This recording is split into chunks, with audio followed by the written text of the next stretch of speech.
ಒಂದು ಐತಿಹಾಸಿಕ 8 ದಿವಸಗಳ ಪಾದಯಾತ್ರೆಯನ್ನು ಮುಗಿಸಿ ಇವತ್ತು ಬೃಹತ್ ಸಮಾವೇಶ ಮೈಸೂರಿನಲ್ಲಿ ನಡೀತಾ ಇದೆ. ಕರ್ನಾಟಕ ರಾಜ್ಯದ ಇತಿಹಾಸದಲ್ಲಿ ಈ ರೀತಿ ಪಾದಯಾತ್ರೆಯನ್ನು ಮಾಡೋದ್ರ ಮೂಲಕ ಪ್ರತಿಯೊಂದು ವಿಧಾನಸಭಾ ಕ್ಷೇತ್ರಕ್ಕೆ ಬಂದಾಗ 16,000 ಜನ ಆ ಪಾದಯಾತ್ರೆಯಲ್ಲಿ ಪಾಲ್ಗೊಂಡು ಕಾರ್ಯಕ್ರಮವನ್ನು ಯಶಸ್ವಿ ಮಾಡಿಕೊಟ್ಟಿದ್ದಾರೆ. ಆ ರೀತಿ ಹೋರಾಟದಲ್ಲಿ ಭಾಗವಹಿಸಿದಂತ ಎಲ್ಲ ಕಾರ್ಯಕರ್ತ ಬಂಧು ಭಗಿನಿಯರಿಗೆ ಇದಕ್ಕೆ ಸೂಕ್ತವಾದಂತ ಒಂದು ಪ್ರಚಾರವನ್ನು ಕೊಟ್ಟಂತ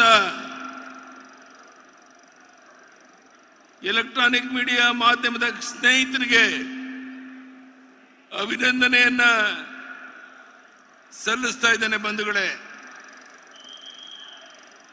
ನಮ್ಮ ಕೇಂದ್ರದ ಸಚಿವರಾದಂತ ಎಚ್ ಡಿ ಕುಮಾರಸ್ವಾಮಿ ಅವರೇ ಈ ಪಕ್ಷವನ್ನ ಮುನ್ನಡೆಯತ್ತ ಸಾಗಿಸ್ತಾ ಇರುವಂತ ರಾಜ್ಯದ ಬಿಜೆಪಿಯ ಸನ್ಮಾನ್ಯ ಅಧ್ಯಕ್ಷರಾದಂತ ವಿಜೇಂದ್ರ ಅವರೇ, ಯದುವೀರ್ ಒಡೆಯರ್ ಅವರೇ, ಆರ್ ಅಶೋಕ್ ಅವರೇ, ಪ್ರಹ್ಲಾದ್ ಜೋಶಿ ಅವರೇ, ಗೋವಿಂದ್ ಕಾರಜೋಳ ಅವರೇ, ನಿಖಿಲ್ ಕುಮಾರಸ್ವಾಮಿ ಅವರೇ, ಬಸವರಾಜ ಬೊಮ್ಮಾಯಿ ಅವರೇ,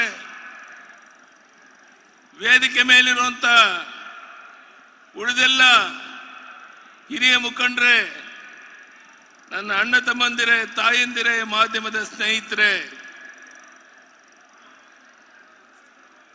ಸಿದ್ದರಾಮಯ್ಯನವರು ಹೇಳಿದ್ದಾರೆ ನನ್ನನ್ನ ರಾಜಕೀಯದಿಂದ ನಿವೃತ್ತಿಯಾಗಿ ಅಂತ.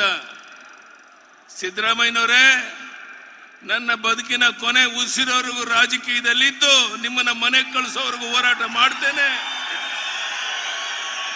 ಈ ಬಗ್ಗೆ ಯಾವುದೇ ಸಂಶಯ ಬೇಡ. ಲೂಟಿ ಹಗಲು ದರೋಡೆನಲ್ಲಿ ನಿವೃತ್ತರಾಗಿದ್ದೀರಾ. ನಿಮ್ಮ ಆಡಳಿತ ವೈಖರಿಯನ್ನ ನೋಡಿ ಜನ ಬೇಸತ್ತಿದ್ದಾರೆ. ಬನ್ನಿ ನನ್ನ ಜೊತೆ. ಸಿದ್ದರಾಮಯ್ಯನವರೇ, ಕರ್ನಾಟಕ ರಾಜ್ಯದ ಯಾವುದಾದ್ರೂ ಒಂದು ಮೂಲೆಯಲ್ಲಿ ಒಂದು ಅಭಿವೃದ್ಧಿ ಕಾರ್ಯ ಆಗ್ತಾ ಇದೆ ಅನ್ನೋದು ತೋರಿಸಿ ನೋಡೋಣ. ನಿಮ್ಮ ಸರ್ಕಾರ ದಿವಾಳಿ ಆಗಿದೆ.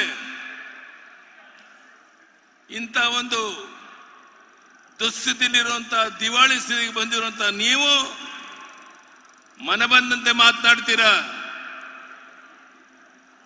ಆ ಶಿವಕುಮಾರ್ ನಾನು ಕಲ್ಲು ಬಂಡೆ ಅಂತ ಹೇಳಿ ಅವ್ರೇನ್ ಹೇಳಿದ್ದಾರೆ? ಏ ವಿಜಯೇಂದ್ರ, ಏ ಅಶೋಕ್, ರಾಜ್ಯದ ಪಕ್ಷದ ಸನ್ಮಾನ್ಯ ಅಧ್ಯಕ್ಷರ ಬಗ್ಗೆ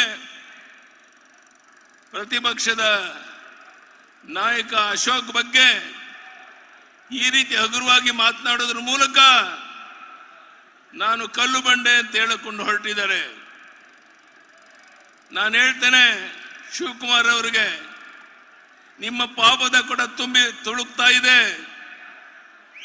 ಯಾವಾಗ ಏನಾಗುತ್ತೋ ಗೊತ್ತಿಲ್ಲ. ನೀವು ನಿಮ್ಮ ಭವಿಷ್ಯದ ಬಗ್ಗೆ ಯೋಚನೆ ಮಾಡಿ.